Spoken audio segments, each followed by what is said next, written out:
Very good evening to all of you दोस्तों। स्वागत करते हैं आप सभी का एजुकेशन के 6 पे। और आज का ये वीडियो कोई जॉब से रिलेटेड नहीं है, ये वीडियो है आपके एक जॉब को पाने का तरीका, क्योंकि यहाँ पे ये वीडियो आपको हेल्प कर सकता है, आपकी परीक्षाओं के प्रश्नोत्तर को सॉल्व कर सकता है।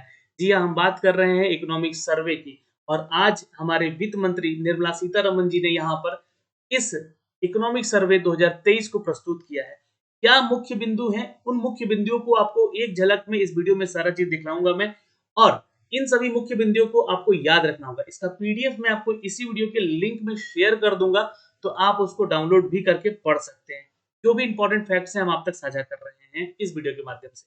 लेकिन जो भी छात्र बिहार में दरोगा बनने का सपना देख रहे हैं, तो आप हमारे साथ जुड़िए। बिहार में बैच नंबर 1 है ये, और ये बैच नंबर 1 बिहार दरोगा के लिए शुरू किया गया है, जो कि टेलीग्राम क्यूजेज आपको कराए जाएंगे मात्र 199 रुपए में 3 महीने तक। और ये 3 महीने में ये 6 पुस्तकों को खत्म करने का हमने बीड़ा उठाया है। लेकिन ये पूरा होगा आपके ही सपोर्ट से। आप अगर जल्दी जुड़ेंगे तो यहाँ पे 1 से लेकर 10 तारीख तक जो है अभी आपका करंट अफेयर का सीरीज यहाँ पे दिया जा रहा है, क्योंकि 12 फरवरी को बीपीएससी का एग्जाम है। तो जो भी छात्र बिहार में बीपीएससी या बिहार दरोगा तैयारी करते हैं, या बिहार एसएससी जो कि 5 मार्च को निर्धारित है, तो आप लोग इस बैच में जुड़ सकते हैं। जीके जीएस करंट अफेयर और बिहार एसएससी से संबंधित प्रश्नोत्तर आपको यहाँ पे दिए जाएंगे। यहाँ पे इस दिए गए नंबर पे आप पेमेंट कीजिए, और आप इसी नंबर पे व्हाट्सएप भी कर दीजिएगा, आपको ग्रुप में ऐड कर दिया जाएगा और आप क्यूज में शामिल हो सकते हैं। तो चलिए अब आगे चलते हैं, आज की हम अपडेट पे चलते हैं, जहां पे बात करेंगे हम लोग भारत सरकार के द्वारा ये जारी की गई इकोनॉमिक सर्वे को लेकर। तो चलिए मुख्य बिंदुओं पे बात होगी, यहाँ पे प्रमुख जो बिंदु होंगे उन पे चर्चा होगी, साथ ही साथ मुख्य विशेषताएं इसकी होगी, जो भी वो हम बताएंगे यहाँ पे। तो हमारे वित्त मंत्री हैं निर्मला सीतारमन जी, जिन्होंने संसद में आज इकोनॉमिक सर्वे पेश किया। तो 2023-24 का जो बजट पेश हुआ है उसका नाम क्या है, ये क्वेश्चन पूछा जा सकता है। तो याद रखिएगा, इकोनॉमिक सर्वे। क्या नाम है? Economic survey. सर्वे याद रखिएगा 2023। ठीक, ओके। अब जो है आपको बता दें कि आर्थिक सर्वेक्षण के अनुसार भारत की अर्थव्यवस्था 2023-24 में 6.5% की वृद्धि होगी।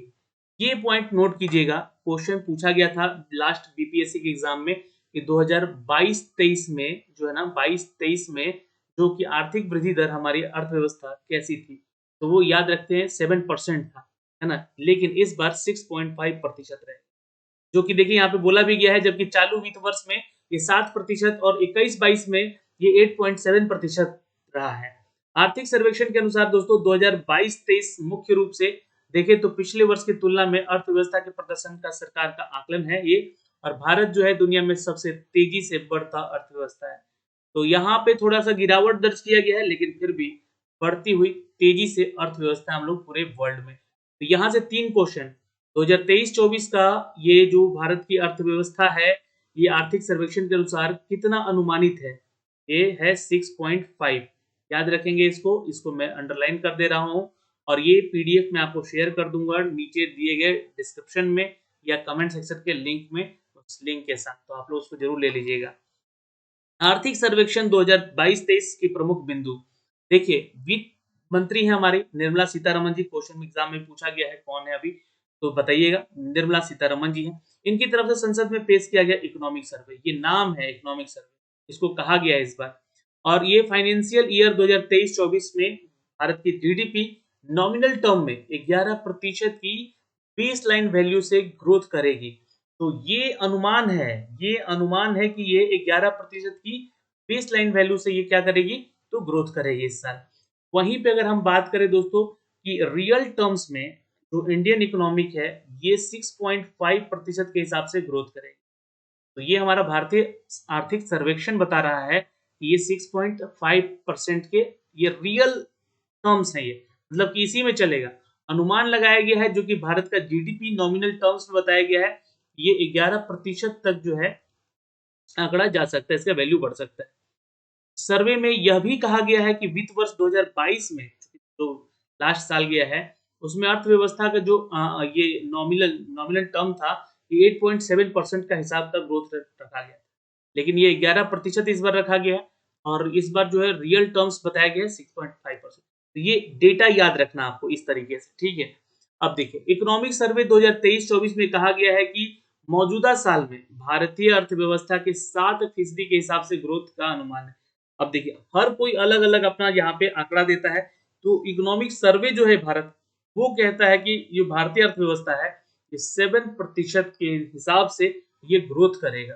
भारतीय अर्थव्यवस्था दुनिया की प्रमुख अर्थव्यवस्थाओं में से सबसे तेजी से ग्रोथ करने वाली इकोनॉमी होगी। आगे चलते हैं, इकोनॉमिक सर्वे 2023-24 में कहा गया है कि कोविड-19 जो महामारी था उसके बाद भारत की अर्थव्यवस्था में जोरदार वापसी आई है, लेकिन रूस और यूक्रेन का जो संघर्ष चल रहा है इससे महंगाई का दबाव बढ़ा है। जी हाँ, चूंकि रूस और यूक्रेन के एक्चुअली अगर हम बात करें तो रशिया के साथ ही हमारा जो बिजनेस टर्म है वो काफी अच्छा है, लेकिन अभी जो इनका संघर्ष चल रहा है इसके चलते से महंगाई और अभी आगे बढ़ सकती है। फिर भी लेकिन भारत जो है समेत दुनिया भर में सेंट्रल बैंकों को मॉनिटर किया गया। कुछ इंपॉर्टेंट फैक्ट्स में दिखलाऊंगा अभी आपको, वो देख कर ही जाइएगा। अब आर्थिक सर्वेक्षण 2022-23 के मुख्य विशेषताओं पे चलते हैं। यहाँ पे पहला विशेषता यहाँ पे ध्यान से सुन लीजिएगा, ये वैश्विक आर्थिक है, जी हाँ, राजनीतिक विकास के आधार पे और अगले वित्तीय वर्ष में वास्तविक सकल घरेलू यानी कि जीडीपी की उत्पादित जो 6 से लेकर 6.2% तक का सीमा तय करेगा। तो यहाँ से एक क्वेश्चन बनाएगा आपका कि जो हमारा इस साल का जीडीपी के अनुसार जो है जो हमारा ग्रोथ रेट है वो क्या होगा। तो 6 से लेकर जी हाँ 6.8 तक का ग्रोथ रेट रखा गया है और ये वैश्विक आर्थिक राजनीतिक विकास के आधार पर बताया गया। ठीक, आगे बढ़ते हैं। महामारी में भारत की रिकवरी अपेक्षाकृत तेज थी। अगले वित्त वर्ष में विकास को ठोस घरेलू मांग का समर्थन मिला है। पूंजी निवेश में तेजी आएगी, यानी कि लोग यहाँ पे इन्वेस्ट करने आएंगे और भारत की अर्थव्यवस्था इसी तरह से ग्रोथ करती रहेगी। तो इनमें कोई इंपॉर्टेंट फैक्ट नहीं है। इस वित्त वर्ष में 6.8% मुद्रास्फीति का आरबीआई अनुमान ऊपरी लक्ष्य सीमा के बाहर निजी खपत को रोकने के लिए पर्याप्त नहीं हो। तो यहाँ पे थोड़ा-सा कष्ट हो सकता है, क्योंकि आरबीआई भी यहाँ पे जो है ज़्यादा इसका अनुमानित नहीं किया है, ठीक है? आरबीआई ने कहा है यानी रिजर्व बैंक ऑफ इंडिया ने कि आप 6.8% जो है ये मुद्रास्फीति का आरबीआई अनुमान जो है ऊपरी लक्ष्य सीमा के आधार पे बाहर आएगी, निजी खपत होगी और रोकने के लिए पर्याप्त नहीं होगा, ये महँगाई बढ़ सकती है।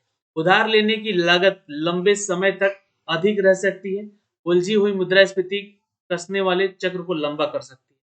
यहाँ पे ध्यान दीजिएगा, उलझी हुई मुद्रास्फीति कसने वाले चक्र को लंबा कर सकती है।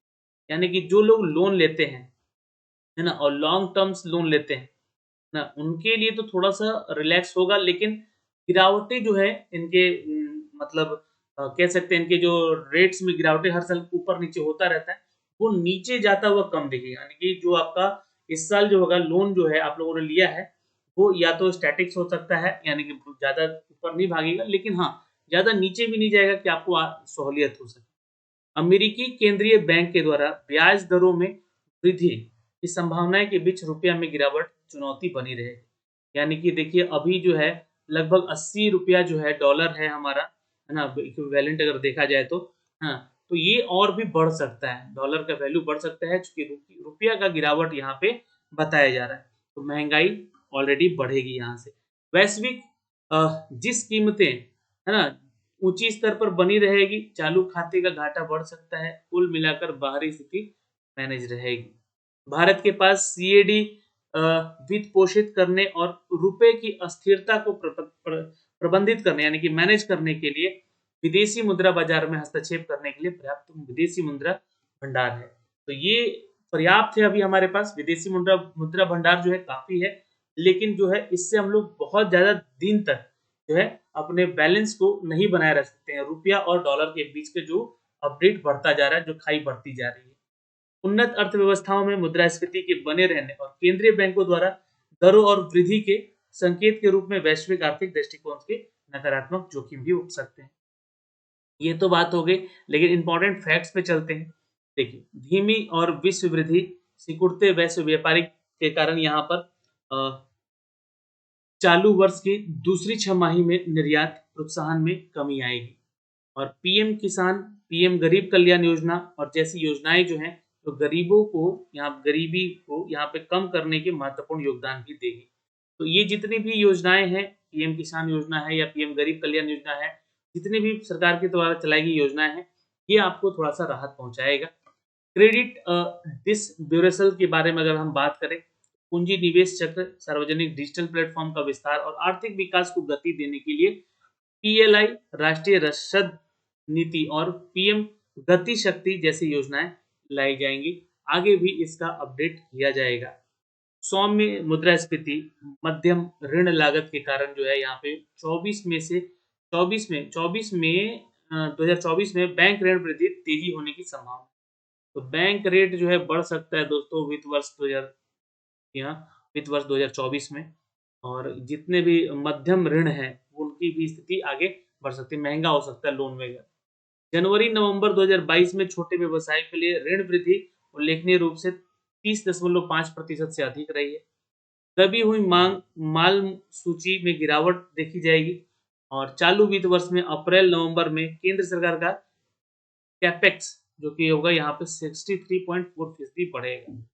तो यहाँ पे अप्रैल नवंबर तक जो है ये सारी चीजें देखी जाएंगी और केंद्र सरकार का जो है आंकड़ा ये बढ़ सकता है यहाँ पे, जो कि इसका कैपेक्स है। ठीक है, भारत सरकार की तरफ से आर्थिक लचीलेपन ने विकास की गति को खोए बिना रूस यूक्रेन संघर्ष के कारण बाहरी असंतुलन को कम करने की चुनौती दी गई, जहां पर इसका सामना करने की मदद मिली है। और शेयर बाजार में कैलेंडर वर्ष 2022 के लिए FPI निकासी से बेफिक्र होकर सकारात्मक रिटर्न भी दिए जाएंगे। भारत ने अधिकांश अर्थव्यवस्थाओं की तुलना में असाधारण चुनौतियों का बेहतर ढंग से सामना किया है, ये थोड़ा ध्यान रखिएगा यहाँ। और FY21 में गिरावट के बाद यहाँ पर छोटे व्यवसायों को द्वारा भुगतान किया गया, GST बढ़ रहा है और अब जो है लक्षित सरकारी हस्तक्षेप की प्रभावशीलता को दर्शाते हुए पूर्व महामारी के स्तर को भी पार कर चुका है। तो ये मुख्य बिंदुओं को रखा गया यहाँ पे। चलिए, जो आपके परीक्षाओं में क्वेश्चन पूछे जा सकते हैं उनमें से कुछ इंपॉर्टेंट फैक्ट हैं जो कि केंद्रीय बजट 2023-24 के लिए मुख्य विशेषताएं हैं। EPFO की संख्या दुगनी होकर 27 करोड़ हो जाएगी। तो पहला क्वेश्चन यहाँ से बनेगा, कृषि क्षेत्र में स्टार्टअप को बढ़ावा देने के लिए कृषि त्वरक कोष, यहाँ पे मत्स्य पालन को बढ़ावा मिलेगा। तो ये दूसरा क्वेश्चन बनेगा। 3.5 लाख एकलव्य आदिवासी विद्यालयों में करीब 38,800 शिक्षकों को लगाया जाएगा, ये तीसरी उपलब्धि होगी। रुपए में पूंजी जो कि यहाँ पे पूंजी परिव्यय जो होगा रेलवे के लिए करीब इस बार जो है 2.4 लाख करोड़ रुपए आवंटित किया गया है। तो ये चौथा आंकड़ा है आपका क्वेश्चन एग्जाम के लिए। 50 नए एयरपोर्ट और हेलीपोर्ट बनाए जाएंगे। हर साल जो है अर्बन इंफ्रा फंड के लिए 10,000 करोड़ रुपए दिए जाएंगे। 100 ट्रांसपोर्ट इंफ्रा प्रोजेक्ट्स के लिए 75,000 करोड़ दिए जाएंगे। आर्टिफिशियल इंटेलिजेंस के लिए 3 उत्कृष्टता केंद्र स्थापित किए जाएंगे। KYC प्रक्रिया को सरल बनाया जाएगा। बिल्कुल यहाँ से एक आंकड़ा निकल कर आएगा जिससे कि पैन कॉमन बिजनेस आइडेंटिफायर हो सकेगा। ठीक है, पैन कार्ड को थोड़ा सा या आइडेंटिफाई करने को लेकर उसमें बहुत सारी सुधार भी की जाएंगे। KYC प्रक्रिया में सरल बनाया जाएगा। डिजी लॉकर का दायरा बढ़ाया जाएगा। 39,000 से अधिक अनुपालन कम किए जाएंगे। जन विश्वास विधेयक जो कि 42 कानूनों का संशोधन किया जाएगा। तो यहाँ पे कुछ संशोधन योग आपके अपडेट को लेकर, जहाँ पे जन विश्वास विधेयक को लेकर अपडेट किया जाएगा। एनर्जी ट्रांसमिशन 35,000 करोड़ रुपए लागत होगी इस बार। 10,000 बायो इनपुट रिसर्च सेंटर स्थापित किए जाएंगे, ये एक आंकड़ा है 13वां। 30 स्किल इंडिया इंटरनेशनल सेंटर जो है स्थापित किए जाएंगे। वित्तीय रणनीति के लिए NFIR यानी कि राष्ट्रीय वित्तीय सूचना रजिस्ट्री शुरू की जाएगी। और MSME ऋण की लागत में 1% की कमी होगी, रुपए का आसव बढ़ेगा। MSME क्रेडिट के लिए जो क्रॉप्स यानी कि कॉर्पोरेशन होंगी में 9,000 करोड़ का लागत किया जाएगा। महिलाओं के लिए महिला समान बचत योजना, यानी समान है ये एक्चुअली, समान बचत योजना शुरू की जाएगी जहां पर लगभग 2 लाख जो दिए जाएंगे इस योजना में और ये 7.5% की दर पे दिए जाएंगे। MSME को 15 लाख से बढ़ाकर 30 लाख तक किया गया है। और कुछ प्रत्यक्ष और अप्रत्यक्ष करों के बारे में यहाँ पे देख लेते हैं। घरेलू विनिर्माण और निर्यात को बढ़ावा मिलेगा। ये कैपिटल गुड्स और लिथियम बैटरी पर टैक्स पर छूट मिलेगी। मोबाइल कैमरे और लेंस सस्ते हो जाएंगे। आप लोगों को बहुत इंपॉर्टेंट अपडेट है यहाँ से भाई, कैमरे मोबाइल वगैरह सस्ते हो रहे हैं। लेकिन सोना चांदी हीरा सिगरेट और इंपोर्टेड रबड़ महंगा मिलेगा। तो ये तो ठीक है, सिगरेट वगैरह महंगा मिले भाई, लेकिन सोना चांदी को सस्ता मिलना चाहिए। हीरा भी महंगा मिल रहा है। प्रकलित जो कराधान है उसके लिए करीब करीब यहाँ पे 3 करोड़ 75 लाख की बढ़ी हुई है सीमा। और अगर हम बात करें उच्च टीडीएस सीमा की, तो सहकारी समितियों के लिए 3 करोड़ रुपए यहाँ पे आवंटन किया गया है। आसन फाइलिंग के लिए यहाँ पे नया आईटी रिटर्न्स फॉर्म आएगा। छोटी-छोटी अपीलों के निस्तारण के लिए 100 संयुक्त आयुक्त नियुक्त किए जाएंगे। ईपीएफ निकासी पर टीडीएस घटेगा। धारा 54 और धारा 54F में संशोधन किए जाएंगे। नई कर की व्यवस्था में छूट की सीमा बढ़ाकर 7 लाख रुपए कर दी गई है। नई कर जो है यहाँ पे व्यवस्था में स्लैब की संख्या 7 से घटकर 5 की हुई और व्यक्ति की 9 लाख की वार्षिक अगर आय पर केवल 5% जो है टैक्स केवल रुपए का भुगतान करने के लिए दिया जाएगा, यानी कि टैक्स में छूट मिला है और 45,000 रुपये उनको देना होगा सालाना, ठीक है? अगर 9 लाख रुपए आपका हुआ है तो ये आपका टैक्स स्लैब है। वेतन भोगी जो होंगे, वर्ग वेतन भोगी जो होंगे, स्टैंडर्ड डिस्कशन बढ़ा है उनका। उच्चतम कर की दर यहाँ पे 42.74% घटाई गई है। नई जो आपका टैक्स है, नया कर जो है व्यवस्था में उच्च अधिभार दर जो है यहाँ पे 37% से घटाकर 25% कर दिया गया है। लीव इनकेसमेंट लिमिट जो है 3 लाख से जी हाँ बढ़ाकर 25 लाख कर दिया गया है। तो ये इम्पोर्टेंट फैक्ट्स हैं। इन सभी तथ्यों को मैंने आपको इस पीडीएफ में दिया है। आप एक झलक ज़रूर देख लीजिएगा। इसका एक आपको क्यूज़ सेक्शन भी करा दिया जाएगा ताकि आपके सारे पॉइंट्स क्लियर हो सकें। आपकी परीक्षाओं में यहाँ से संबंधित प्रश्न पूछे जाएँगे। ये पीडीएफ मैंने लिंक कर दिया है आपके कमेंट सेक्शन में, तो आप वहाँ से इसको डाउनलोड करके पढ़ भी सकते हैं। धन्यवाद। जय हिंद।